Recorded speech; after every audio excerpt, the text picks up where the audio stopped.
अस्सलाम वालेकुम। आपसे जो फुटबॉल पे बात की या जितना भी एनालिसिस किया उसमें बेशतर गलत भी साबित हुआ और काफ़ी ज़्यादा साबित हुआ। वीडियो ऐड मैं कर सकता हूँ और उसमें मैं कर भी सकता था, लेकिन मैंने कहा नहीं, मैं आपको, अगर आप कंटिन्यूसली, क्योंकि वीडियो ऐड करूँगा तो फिर आप चैनल में हो सकता है जो वीडियो आपने नहीं देखी हो आप दोबारा देखने की कोशिश ना करें, तो आप दोबारा वो वीडियो दोबारा देखें, क्योंकि फुटबॉल की जो वीडियो है वो आपको क्रिकेट के अलावा मिल जाएंगी। मैंने कहा था कि 4 टीमें क्वालिफाई करेंगी सेमीफाइनल के लिए, अगर वो आपस में नहीं टकराई। तो पुर्तगाल स्पेन टकराया तो ज़ाहिर है सिर्फ ब्राज़ील, वो फ्रांस भी पहुंची, स्पेन भी पहुंची, और वो पुर्तगाल तो हार गई थी और वो एलिमिनेट हो गई थी, मतलब बाहर हो गई थी वो ब्राज़ील। वो सिर्फ उसके बाद जब सब ये कह रहे थे कि पुर्तगाल कमज़ोर है, पहले कह रहे थे फेवरेट है वर्ल्ड कप से पहले, फिर वर्ल्ड कप के लीग मैचेस के दौरान कह रहे हैं पुर्तगाल क्रोएशिया से नहीं जीत सकता।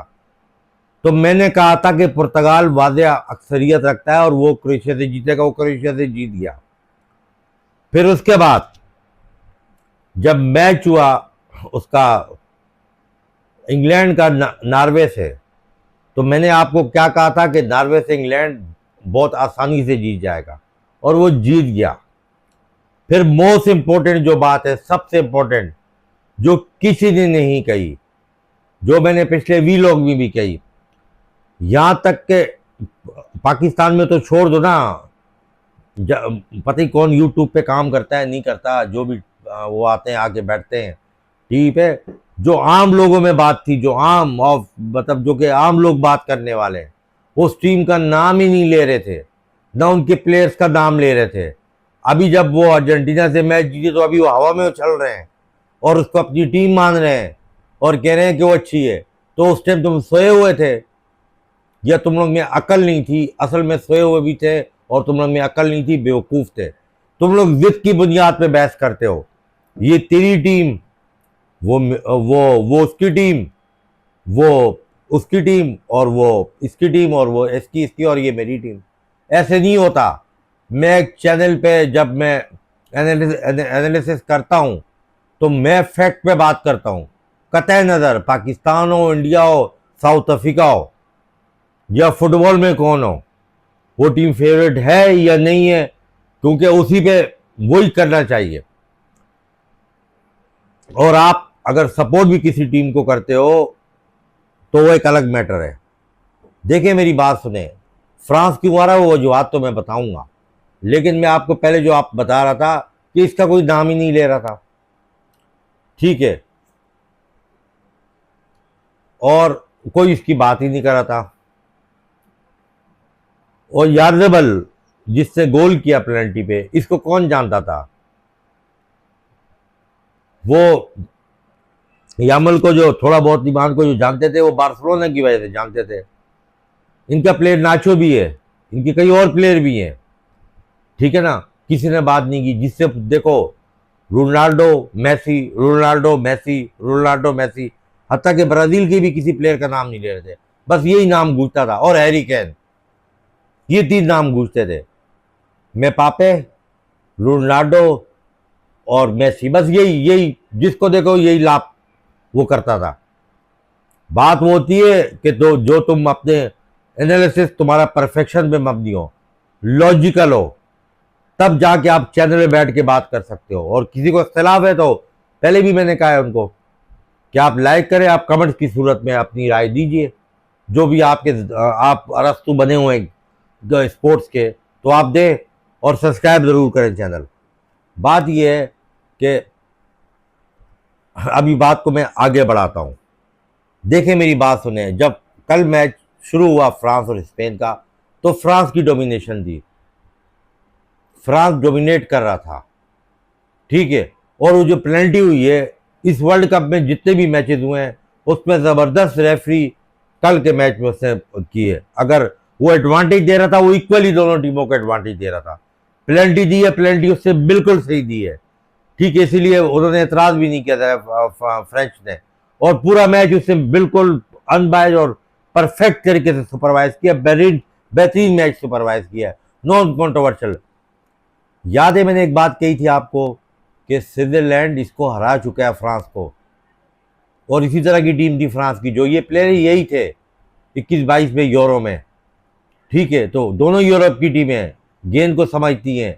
हाँ, फ्रांस के 70% चांस है और स्पेन की 30% है, तो वो बात तो सही साबित नहीं हुई, लेकिन जो बाकी बातें सही साबित हुई हैं, जिस तरह मैंने कहा था कि रोनाल्डो के पुर्तगाल के 70%, 30% क्रोएशिया के सही साबित हुई। इंग्लैंड के 70%, क्रोएशिया के 30%, इंग्लैंड जीत गया। इंग्लैंड के 70%, नॉर्वे के 30%, नॉर्वे इंग्लैंड जीत गया। तो वो सही भी, तो जब आप मवाजना या तवाजुन करते हैं तो सही वाला में वजन ज़्यादा है और जो सही नहीं हुई उसका वजन कम है। तो जो सही वाले का वजन ज़्यादा है, तो इसका मतलब है कि मेरा एनालिसिस वो फैक्ट पे मबनी और सही होता है। अभी आगे चले, दोनों टीमें आ गई, मैच शुरू हो गया। एक पेनल्टी जो कि पहले तो डी में उसको वो शूट मारनी नहीं चाहिए थी फ्रांस के गोलकीपर को, लेकिन वो इतना ज़्यादा मदहोशी के आलम में था पाकिस्तान की क्रिकेटर नवाज की जगह तरह कि उससे पीछे पहले, क्योंकि गेंद तो हवा में थी, उसके पास इतना टाइम तो था कि वो देख लेता कि कोई प्लेयर भागता हुआ तो नहीं आ रहा, तो सिंपल वो अपने हेड के जरिए कॉर्नर पे फेंक देता, ये इधर फेंक देता। लेकिन क्योंकि वो गेम में मौजूद नहीं था, कैजुअल अप्रोच थी, इसको बोलते हैं सुस्त अप्रोच।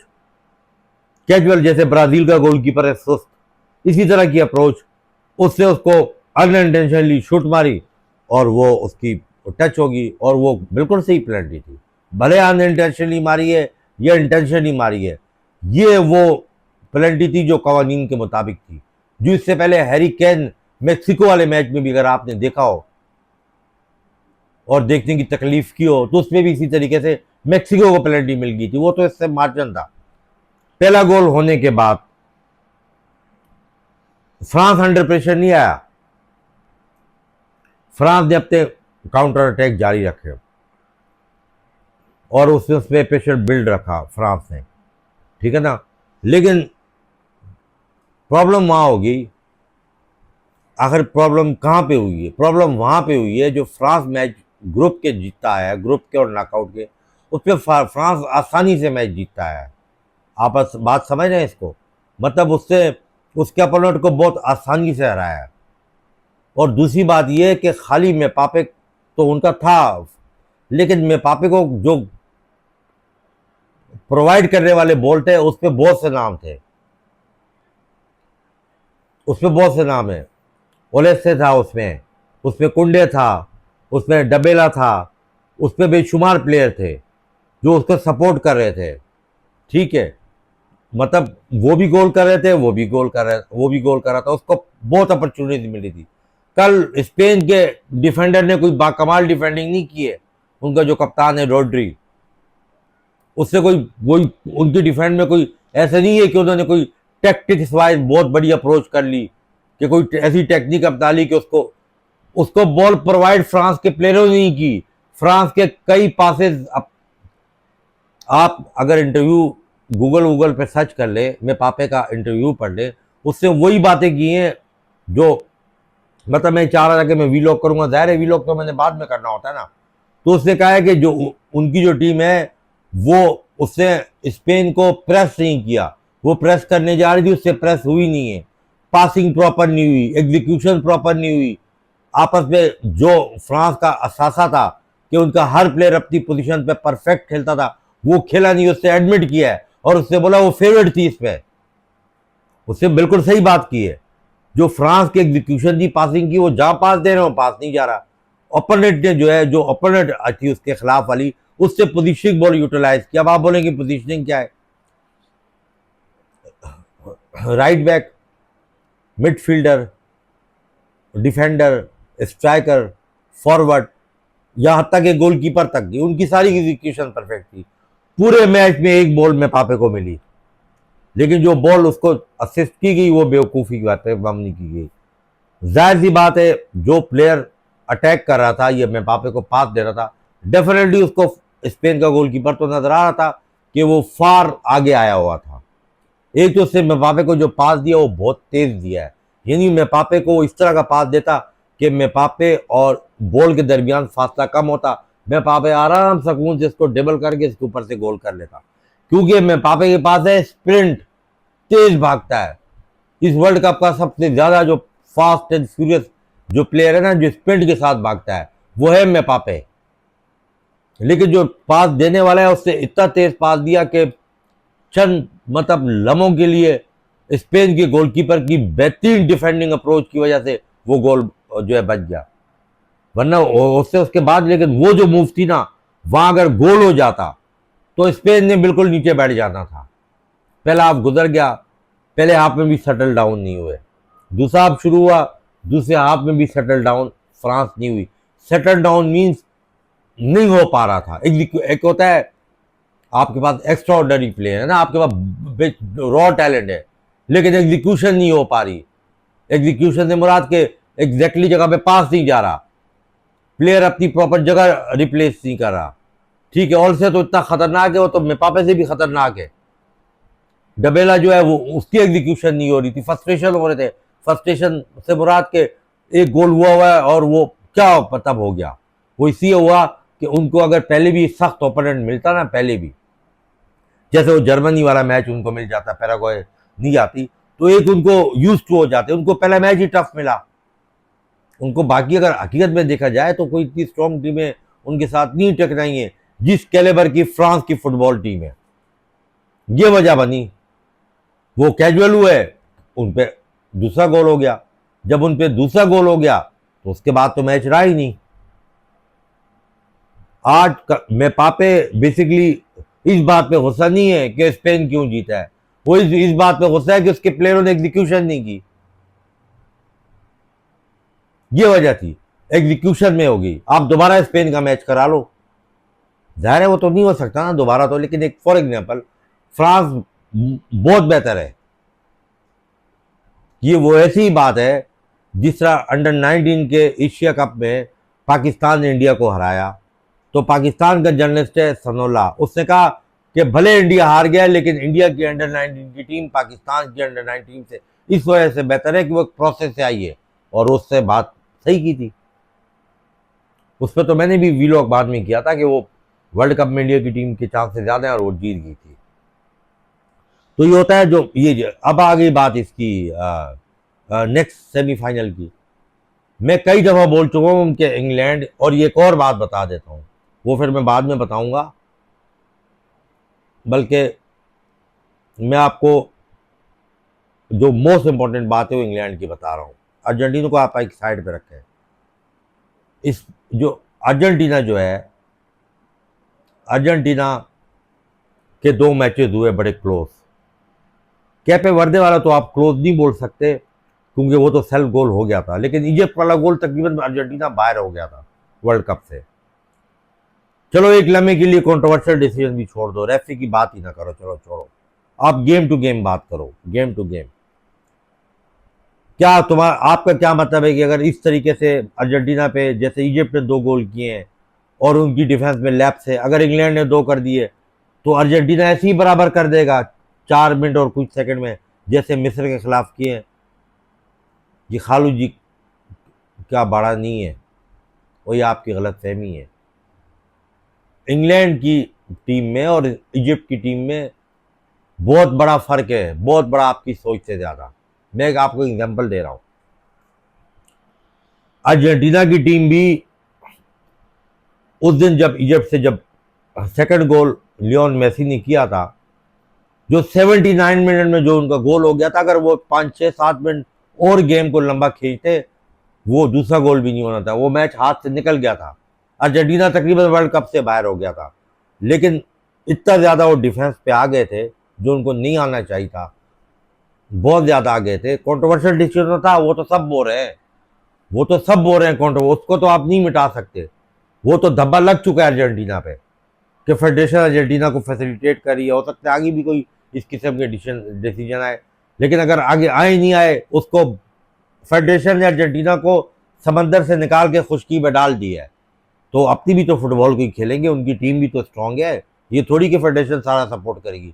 वहां बाहर हो रहे थे, क्रूशल मौके पे इजिप्ट के टाइम पे फेडरेशन जो है ना इंटरवीन कर ली, जिसको आप मुदाखलत बोलते हैं।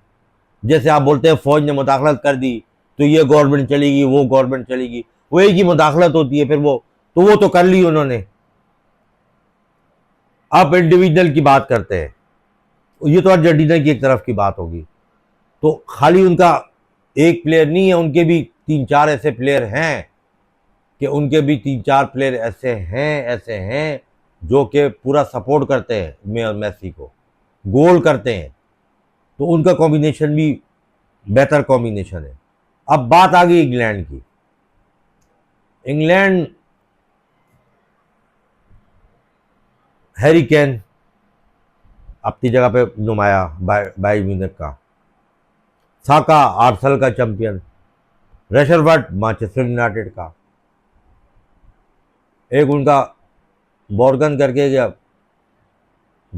लेफ्ट आउट है, वो अलग अपना कमाल, डेक्लन राइस वो आर्सेनल का अलग कमाल।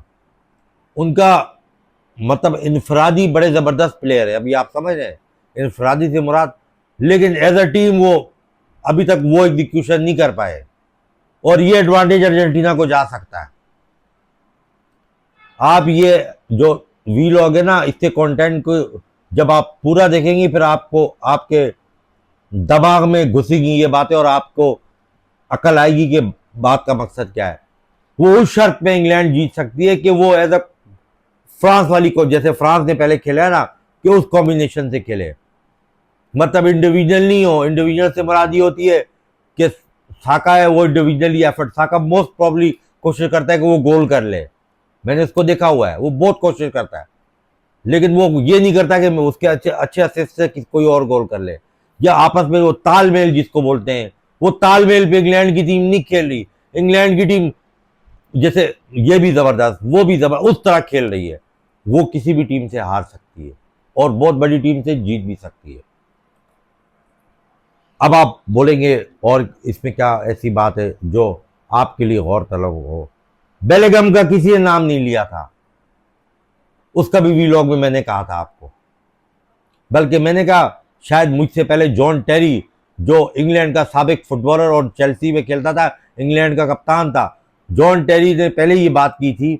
वो शायद गूगल पे तो वो बाद में मैंने पढ़ी, लेकिन मैं वीलॉग कर चुका था कि ये जनरल जिडान साबित होगा इंग्लैंड का, लेकिन इंग्लैंड इसको प्रॉपर यूज करे। मैक्सिको के खिलाफ किससे मैच जितवाया? उसी ने जितवाया। नॉर्वे के खिलाफ मैच जितवाया, उसी ने जितवाया। क्रूशियल स्टेज पे कौन चला? वही चला। बेलिंगम अर्जेंटीना के लिए बहुत बड़ी थ्रेट है, और वो ऐसा बंदा है, कोई भी नहीं नाम ले रहा था। मेसी, रोनाल्डो, मेबाप्पे, तुम लोग को तो नाम ही नहीं पता था। तुम लोग को तो ये भी नहीं पता था कि किस टीम के पास कौन सा, टर्की का जो एक प्लेयर है वो क्लब लेवल पे बेहतरीन फुटबॉलर है, वो बेहतरीन प्लेयर है। वो इजिप्ट के पास भी वो टैलेंट नहीं है, मोरक्को के पास भी वो टैलेंट नहीं है। टर्की हार गया, वो तो ग्रुप में कई गोल खा के आ गया।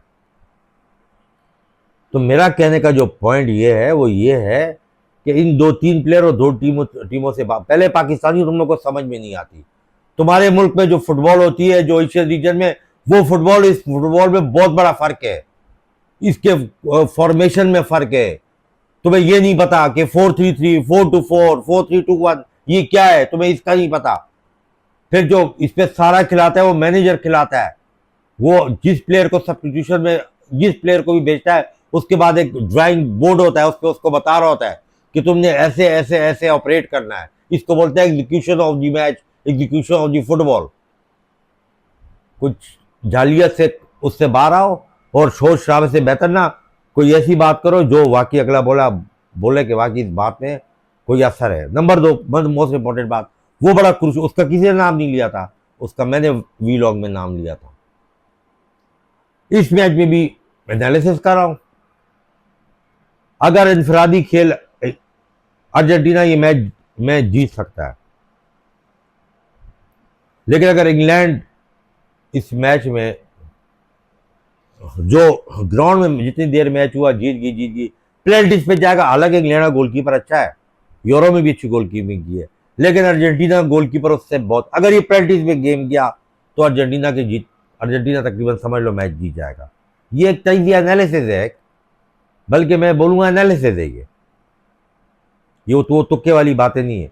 लेकिन इस मैच में भी 70% चांस, और लेकिन अगर इंग्लैंड ने वो वाला गेम खेला जैसे किसी हद तक वो नॉर्वे के खिलाफ खेला था, मैक्सिको के खिलाफ नहीं खेला था, वो तो बेलिंगम ने गोल कर दिया ना, फिर वो हैरी केन ने गोल कर दिया। जैसे वो नॉर्वे के खिलाफ खेला है, उसको दबा के रखा है, उसके खिलाफ एग्जीक्यूशन की है, अगर वो ऐसी गेम खेला